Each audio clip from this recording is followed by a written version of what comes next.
Welcome to the Experience Strategy Podcast with Dave Norton, Joe Pine, and me, Aranza Savas.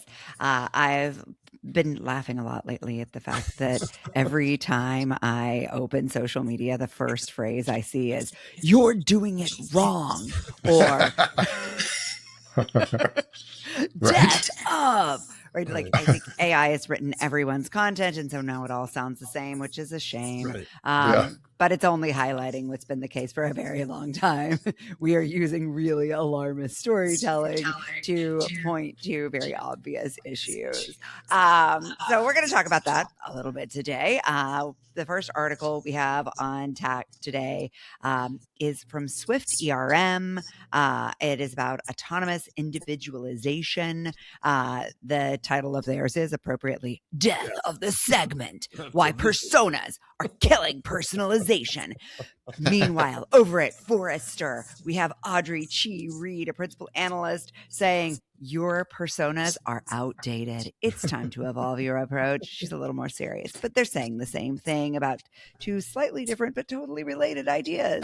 Personas and segmentation, both around the conversation about what does personalization mean in this time where we have more data than ever before.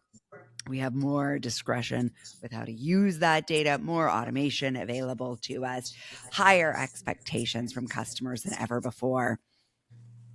And we're just out there trying to create experiences that make money for companies and make our customers happy. So that's what we're going to talk about today. Dave, you kicked this conversation off, so I'll let you start. Yeah. So, like you, I'm seeing a lot of articles these days, the death of, like you said.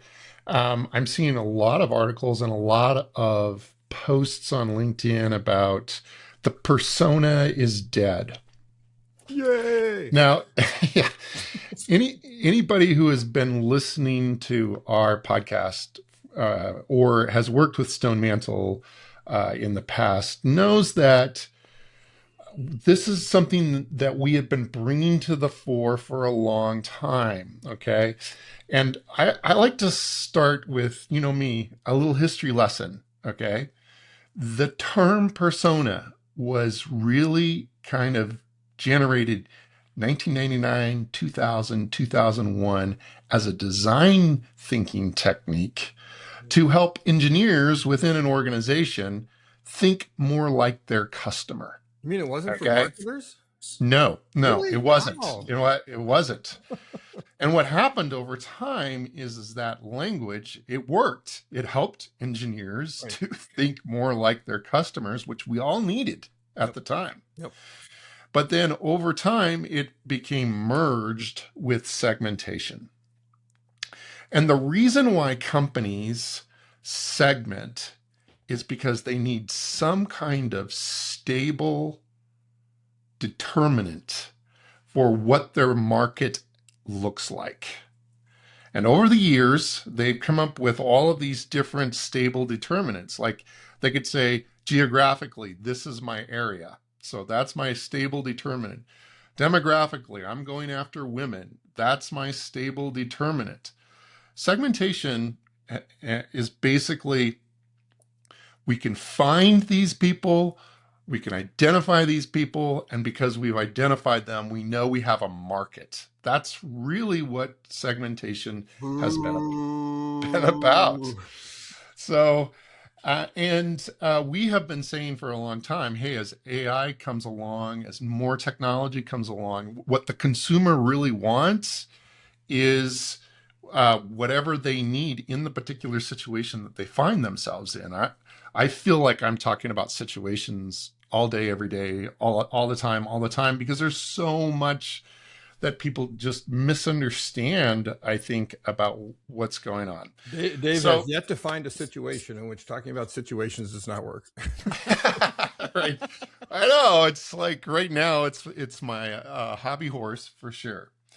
So, Joe, you really helped me in my thinking around what I call situational markets, because you talked about markets within. Do you want to kind of talk about what Yeah. meant by that idea? So let me take the history back to 1987. Okay, we're going back. We're going to be even back to my further. birth year pretty soon. Is that your birth guys. year, Rancis? No, 75, Woo! but I expect that'll be next. Right. Okay. So I worked for IBM, Rochester, Minnesota. I was asked to run a project. We called it the Software Development Support Center to get engineers to actually talk to customers. Now, that was one of our key goals. It was to bring customers and systems engineers into the development process. The head of development, software development, he says, okay, this is fine. You guys go talk to them, but don't you let those customers talk to my engineers. We've got 7 million lines of code to produce, and so on and so forth. And so we'd sort of like whisper over there, we got a customer here. You want to talk to them? And I'm not talking about personas. I'm talking about actual living, breathing customers, right? That's the key. Right. And it made a huge difference. And that, I went from there, went to strategic planning, read Stan Davis's book, Future Perfect, talk about mass customization, right? And that's where Joe Pine began, right? The modern Joe Pine began at that point, right? Turning it into a book and then discovering the experience economy and so forth. And so it really is about talking to individual customers. It's an understanding, like you said, Dave, that there are actually multiple customers within each customer. A customer is not a market or a segment or a niche or a persona or a generation. I hate that too. You're part of this generation, therefore you do this. Really? And a customer is an individual, living, breathing person, and we need to understand them as individuals and not just market to them as individuals, but actually make our offerings to them customized, a superset of personalized, in my parlance. And then the idea is that we've gone from a mass market. Think Henry Ford. Everybody's part of the mass market. Then we went into segments, right? It was really Alfred Sloan who did that with General Motors, with a car for every person, for every purpose, versus Ford's, you can have any color car you want as long as it's black. And then we went into niches, which sort of started, the automobile industry started with the minivan that was neither a van nor a car. What was it? We didn't know, but people loved it. And then what Stan Davis foresaw is you get down the next logical things, you get down to individual customers. But the progression doesn't end there. What happens is it really flips, and we recognize rather than with all the other things, multiple customers were part of the market, right? Until you got down to markets of one, where every customer is a market. Then what flips is multiple markets are a part of every customer. That we are not this definitional. What was the word used? Something determinate. It was you need a stable determinant. Stable determinant, right? Customers themselves are not stable determinants, even if you are able to get down there. That we want different things at different times. When I go traveling, and I'm traveling on business, I want one thing from the airline, from the hotel, from the rental car or other transportation, the restaurants that I go to. If my wife comes along with me on a business trip, all of that changes. If it's no longer a business trip, it's a leisure trip. They really change, right? I'm the same customer. I'm using the same credit cards, but I'm in a different situational market. It's a different situation. It's different context. And we have to get rid of this idea of people. And now here's where you can actually think about personas. Like each one of those might be a persona. I might be multiple personas, but you never say there's a person, there's that persona, right? That's just wrong morally, much less business-wise. I might disagree with you a little bit on that point, or refine it a little bit. But Rancis, what are your... Yeah, I just think there's such a strong customer case to be made here, as well as a strong business case, right? So from a customer standpoint, we want to show our customers that we actually care about them, and segmenting them into blocks and assuming we know anything about them is the first way to show that we do not actually care, that we think of them as a number, we think of them as a line item on a balance sheet and not as a human being. And then from a business standpoint, one of the things that the article from SwiftDRM said that I thought described this nicely. They said, in a high SKU retail environment, this segment is a blunt instrument. It's a generalization masquerading as an insight. While your team is busy building a persona for Sarah, the 35-year-old yoga enthusiast, Sarah has already moved on. She isn't a persona. She's a dynamic stream of intent. By grouping her with 5,000 other Sarahs, you aren't personalizing. Sarah now has moved on. She got a yoga mat 6 months ago, but you've ignored the fact that for the last 3 days, her digital breadcrumbs show a sudden, intense interest in high-end supplements and weightlifting gear. By the time you update, her window of intent is slammed shut. Yeah. Which is a perfect type of thing. I love in the article as well that they talk about Bayesian analysis. This is something that for listeners who haven't paid attention to, Bayesian analytics is predictive analytics. It's a type of math where you take basically past activities and you use past activities to predict future behavior. Where the probabilities change with every new piece of information that you get. Correct.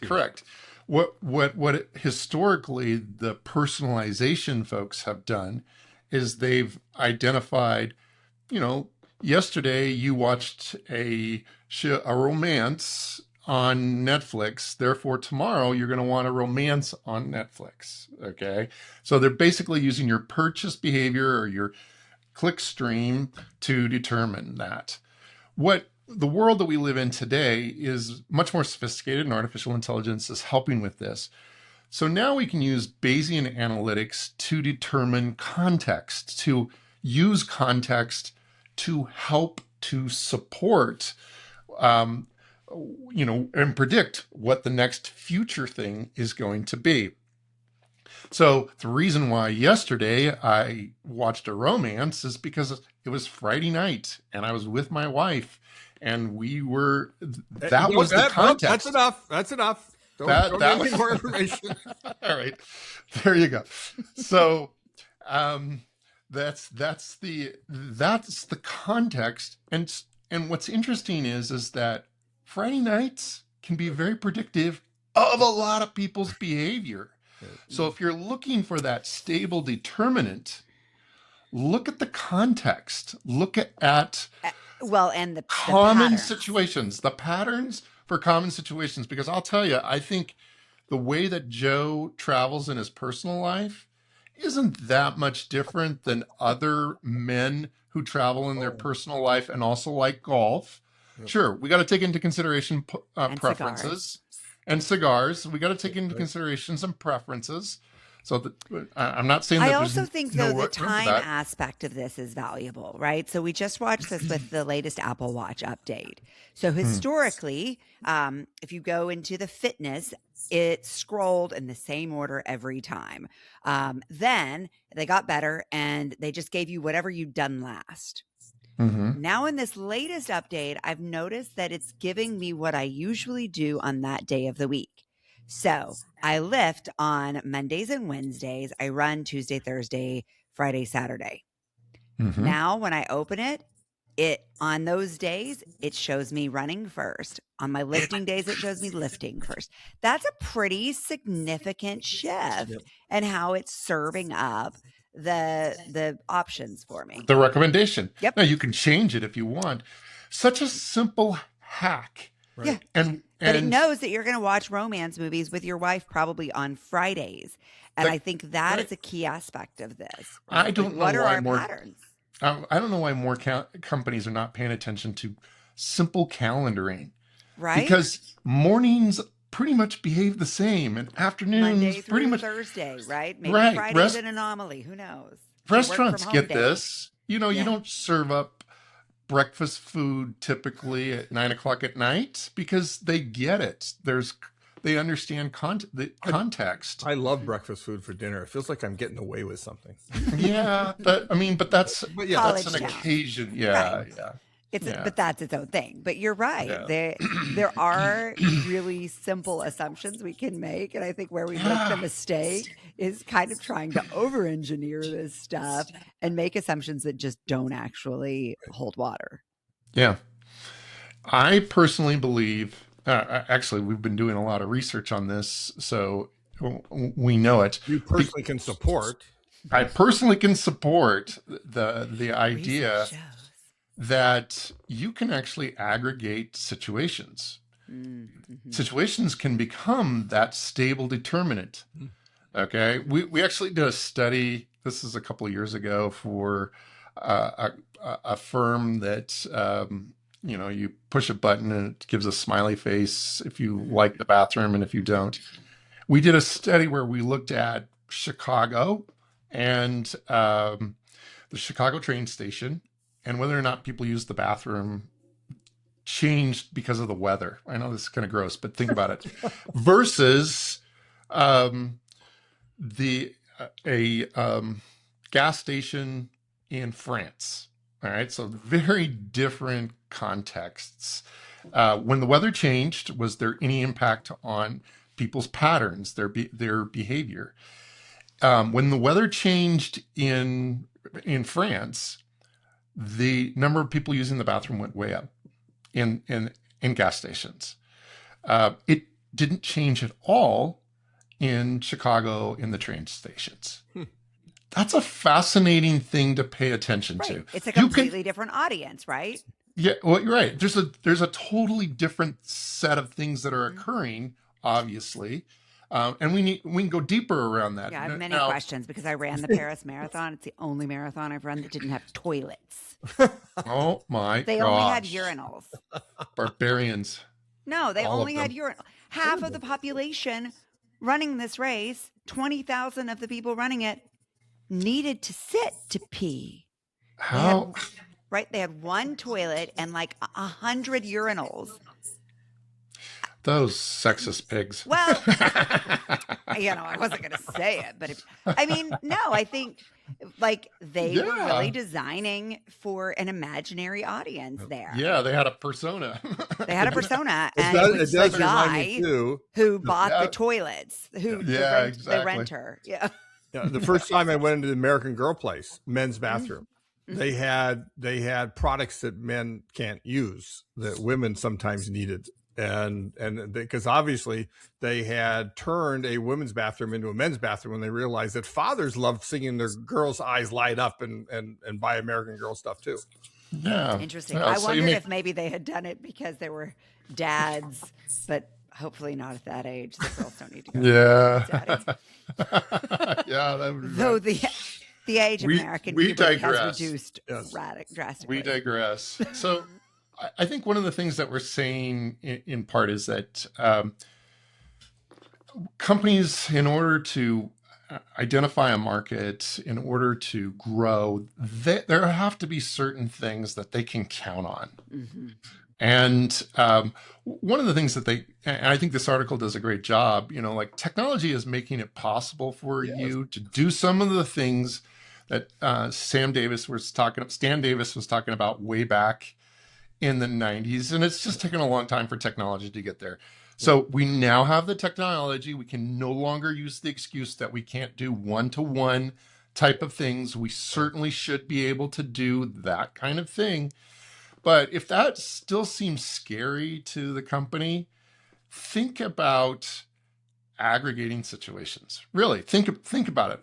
And I don't like to use the word moments because I love moments and I care about moments, but the term has become burdened by 20 years of design thinking, language, that when you say, moment, somebody thinks immediately, well, it's a retail moment number 1 and retail moment number 2 and retail moment number 3.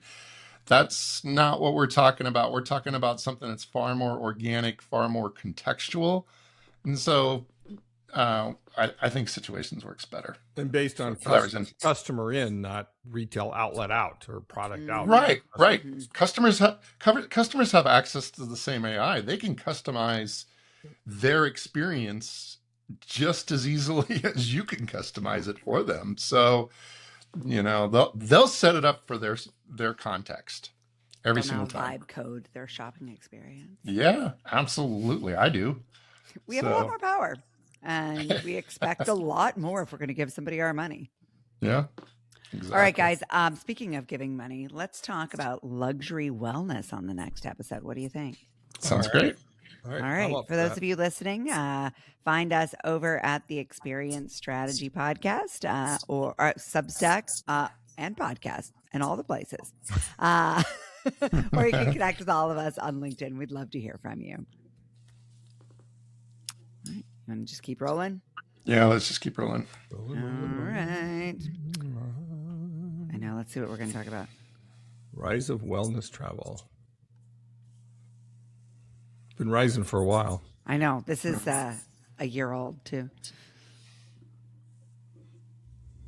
Oh, it is. Yeah. Oh, it is? Yeah. It is? Yeah. Oh, I thought it was. 25. I thought it was more recent. Sorry about that. Do you want to talk about something more recent? I mean, me it's Let me just see what comes up with wellness tourism.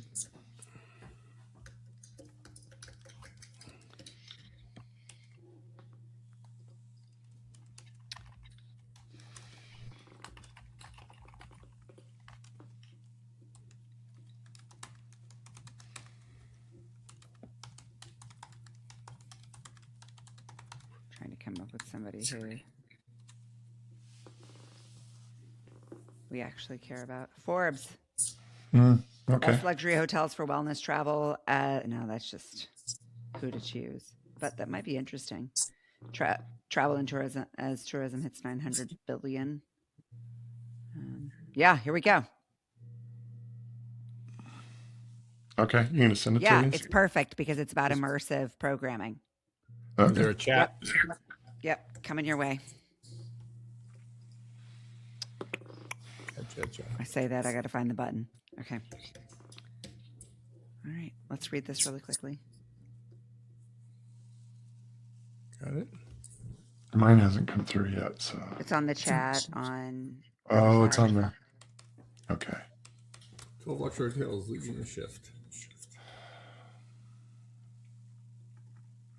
Have we talked about longevity before? Not Not enough. a lot. Not a lot. Come on. How come mine won't show up? Chat.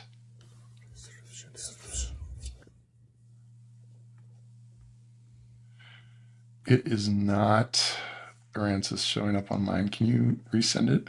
Yeah, let me send it to you via text. I might have gotten it. I'm not as impressed with the latest update of Riverside. It's crashed on me multiple times. Oh, no. So it's part of the reason why I don't want to. Interesting thing here is that they got the Aria Resort and Casino in Las Vegas is one of the examples here, which you don't expect.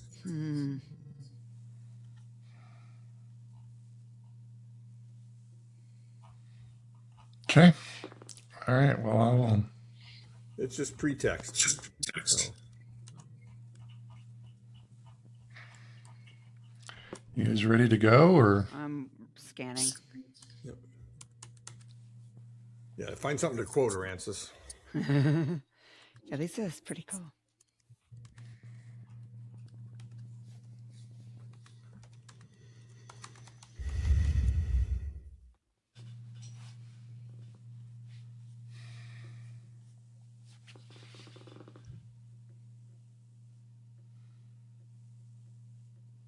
Mm-hmm.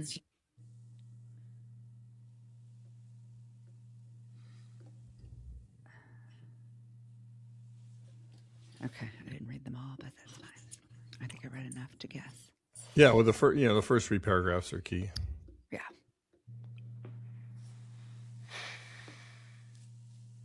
All right, ready when you are, guys.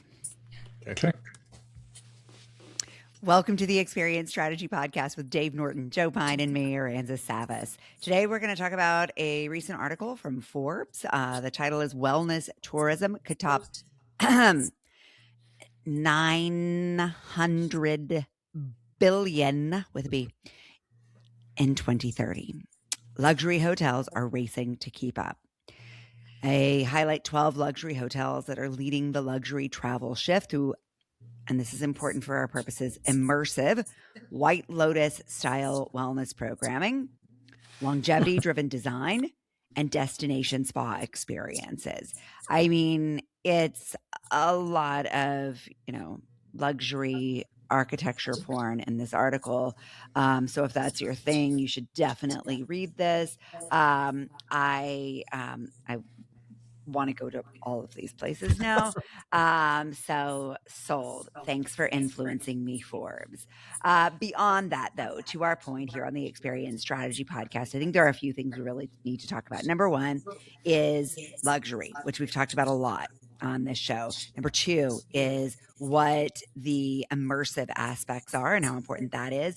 Number three, the influence of the media. They talk about these being influenced by White Lotus style wellness programming. And we think about the power of media to influence behavior and change. So I think that's super interesting. We should touch on longevity driven design. And then this last one, destination spa experiences. The thing that jumped out to me most of all as I read this article was how location specific the offerings were. And so really, this is, I don't think what the article was about, but for me, the key takeaway in this trend is that these top destinations are the ones that are leveraging their authentic environments and repositioning those as a wellness solution. And so, if you're in Sedona, it is all about the healing rituals. If you're in Greece, it's about the water, which seems a little bit obvious, but it really feels like they are telling a story here that says, we immerse you in a film, in a script that is an aspirational lifestyle, both in terms of luxury, but also a place where you can imagine yourself living out the fantastical experiences that you've seen on Netflix. The fact that now is valued at close to 900 billion or on its way to 900 billion. I think, again, we did a couple of weeks ago, we talked about YouTube and how it's really changing how people think about media and entertainment. And I think this is the next piece of that story. So yeah, the YouTubers are going to make some money, but who else are they going to make money for? And where are we going to spend because of the stories we are told to buy through media? Joe, I'll pass it to you. You're nodding along. Yes, enthusiastically. Well, the one surprise when I looked through all those hotels, actually, you talk about the authenticity of place, was the Aria Hotel in Las Vegas, which I think the place is, we will keep you so pampered you won't want to go outside in 100-degree heat in the summer. So stay here. But if it's so nice, will you really want to go down and spend your money in their casinos? I don't know. Well, I guess it's for the person who isn't the gambler, maybe, to keep them distracted. I got to be honest. I've been to the Aria Hotel. It didn't do it for me. No, well, I also wasn't on the wellness floor, and I wasn't there recently. That's true. Because I think what they're saying too, and this is probably one of the things to note, is that a lot of these places are reimagining their services to be both more luxurious and more focused on wellness. So it's a different destination than it was when we were there. So on the last podcast, we went back in history. So I'm going to take you back in history again, right after the experience economy came out. We need a special sound effect for this guy. Right. 2000, 2001, 2002, I worked with MGM in Las Vegas, and did a lot of work with them. And one of the things I told them was that there will come a day, right? It might be 15, 20 years, but there will come a day when you will make more money off of the non-gaming experiences that you stage than you will off the gaming. And they were like, you're crazy, right? And I said, and then the day after that will come where you'll make more profit, not just revenue off of them. Yeah. And that day is here. And it was actually, it was before 2010 that the line switched. They made more money off of non-experiences, right? Because of the rise of the experience economy, because it is the experience capital of the world.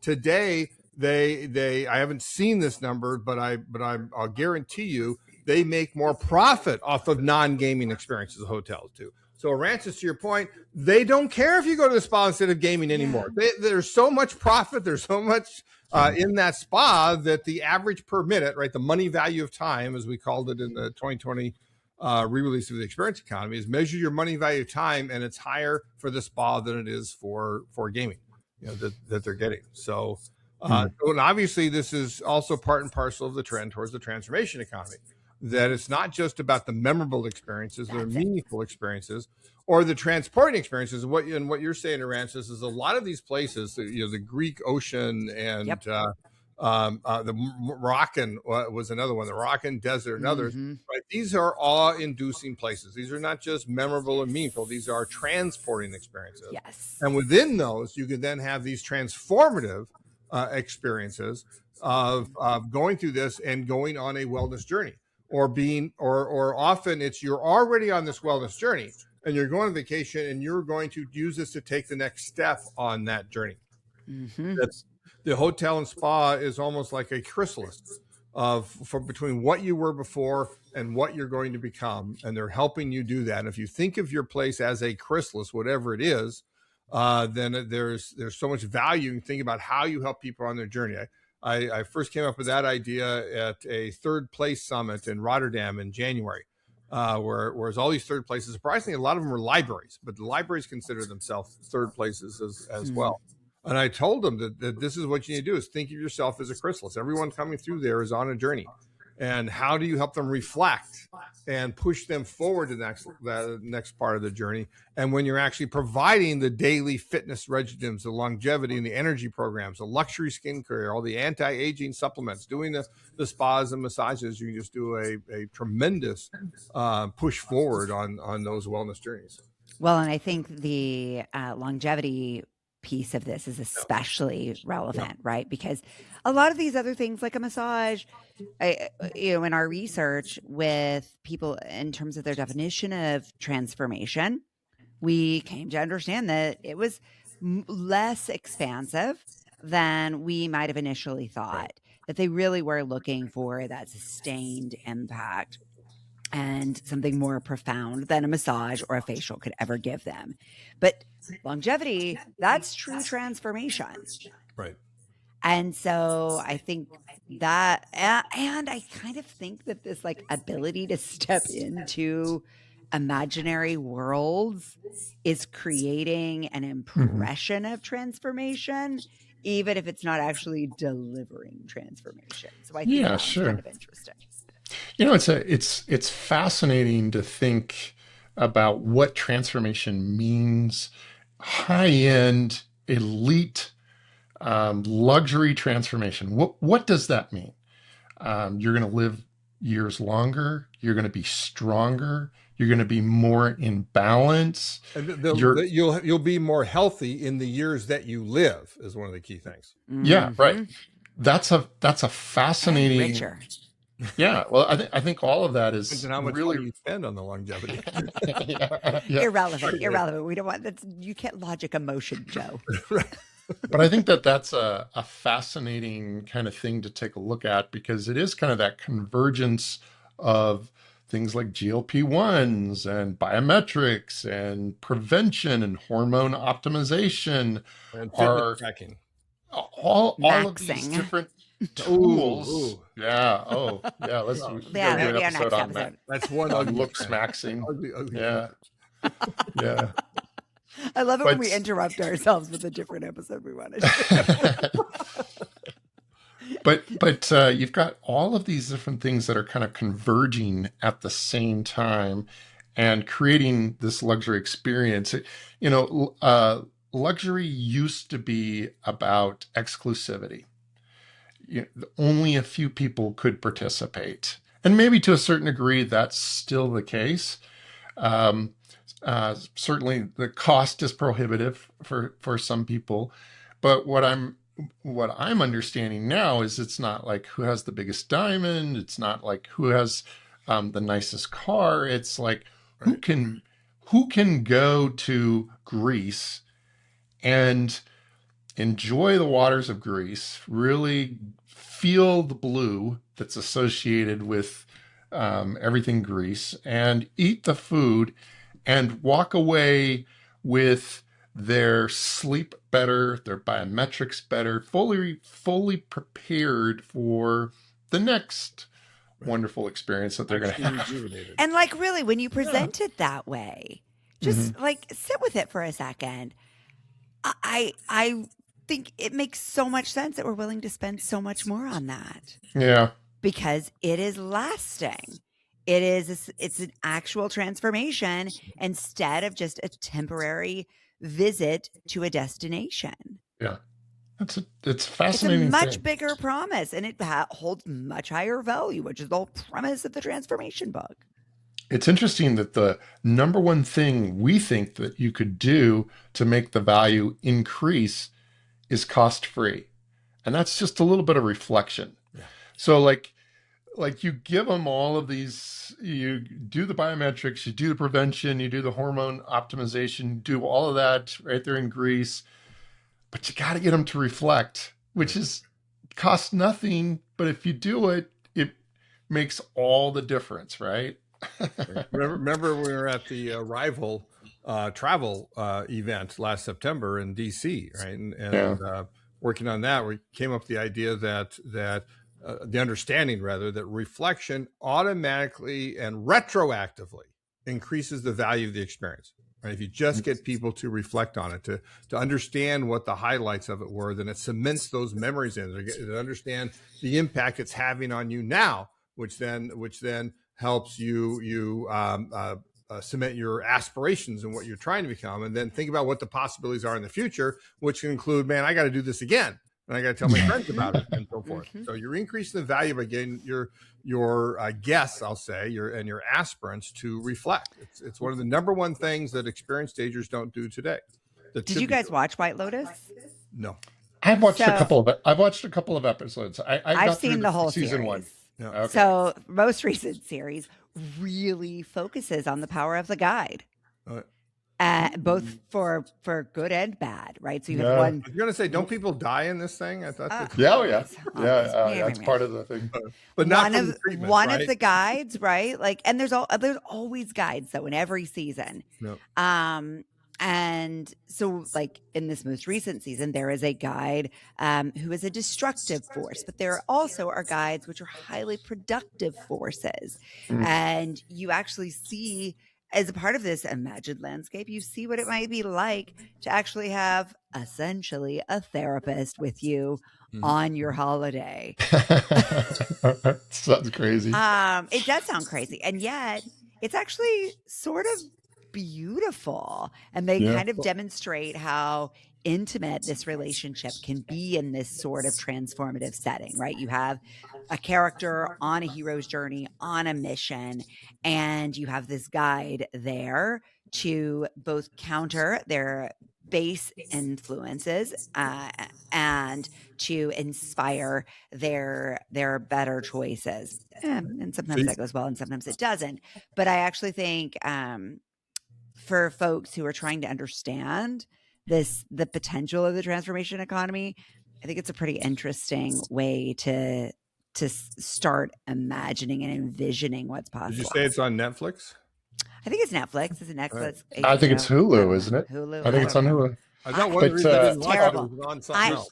I couldn't tell you. There is, for me, no differentiation between the streaming platforms. So that's the next episode too. Yeah, we got to do that. But little piece of a little factoid for you: the creator of White Lotus. Do you know what he does for his transformational experiences? He's a Survivor person. He's been on Survivor multiple years. This year he got voted out awfully early, but I'm blanking on his name right now. Yeah, I am too. I've read a lot of stuff with him. He's a kooky dude. Yeah, but I didn't know he was on Survivor. Yeah, he's on Survivor, and so that's the exact opposite, right? But if you are in hospitality, and I'm sure there's other situations, including third places and that, think about also then taking the next step, Aransas. You talked about the power of the guide. So reflection is the third step of this encapsulation, as I call it, chapter 4 of the experience economy, right? The number one model for experienced stagers to become transformation guiders. And it starts with preparation, which some people, academics call preflection, right? So do the preflection before the experience. Then you have that sets them up, primes them for it. Then you have the experience. Then you do that reflection. And then the final step is integration, right? Which is after they leave your place, how do you still help them integrate them into your, this experience into your life? And I read an article, I think Wall Street Journal, but maybe someplace else, sort of last fall, that talked about several luxury hotel destinations that had integration therapists, right? That specifically to help you with integration on transformations that you're undergoing elsewhere and there. And it's just like, it's the next step to be able to add that part, not just the reflection part to your experience.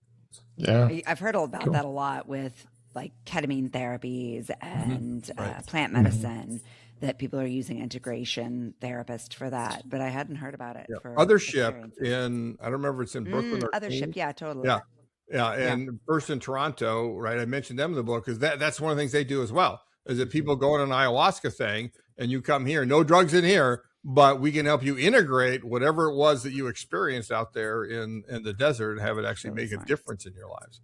Really smart. Love it. Love it. So you guys, I have updates on the personal end. My daughter has chosen a college. Oh. And every time somebody asks her what she wants to do when she grows up, she says, I want to start a third space for creative young people. Great. Wow. So there you go. She takes after her mother just a little bit. I swear I had no influence. Sure. I really didn't. It was someone who created third spaces that influenced her. And she had no idea that I had anything to do with anything similar to that. So you don't have to name the place, but where is it? I'll name the place. It's great. She's going to Ithaca.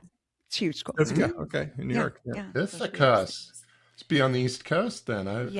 I'm really glad. She had planned to go Pacific Northwest, and before that, talking about Ireland and Scotland. So the fact that it's a 4-hour drive is a real relief. I don't know, who are we with one of the members of our family missing? I'm going to need some integration therapy very soon. It's a new family identity. It absolutely will be. I guarantee you. When our oldest Becca was a senior in high school, she became really like the worst person you wanted to hang around. and my wife Julie always thought it was like her way of separating. Right, was that to create this separation because she was shy and so forth, and we told her she couldn't go more than 4.5 hours away, because we had to be able to come and get her should something happen, and it really changed her, and she actually went and she said, "I'm going to, my words, transform into not being so shy," right, and she did that, and it was effective. And it was wonderful, but by the end of that senior year, we were happy to see her go. It is interesting watching that progression happen. This like actual separation. It's like you can almost see it happening. Yeah. She's already started packing. Oh, really? It's only May. For September? Yeah. She's inventorying her wardrobe. The apple has not fallen that far from the tree. Let's be honest. I see a lot of Aransas in this story. So well, I'm flattered. I really like her a lot. Thanks, guys. It was really good to see you. For those of you listening, I hope you fast forwarded through that, or it was interesting to you. Okay. And if you have kids going to college, reach out because I need a support group. Start a support group. So if there's a topic you haven't heard us talk about that you wish we would talk about, tell us. Because we're really interested in talking about what you're interested in. So find us over on Substack. I think by now, hopefully you know where to find us. The Experience Strategy Substack is the easiest way to connect with all three of us. Reach out there. Let us know what you're reading. And then we'll talk about it. And then we can all talk about it in the comments. Yeah.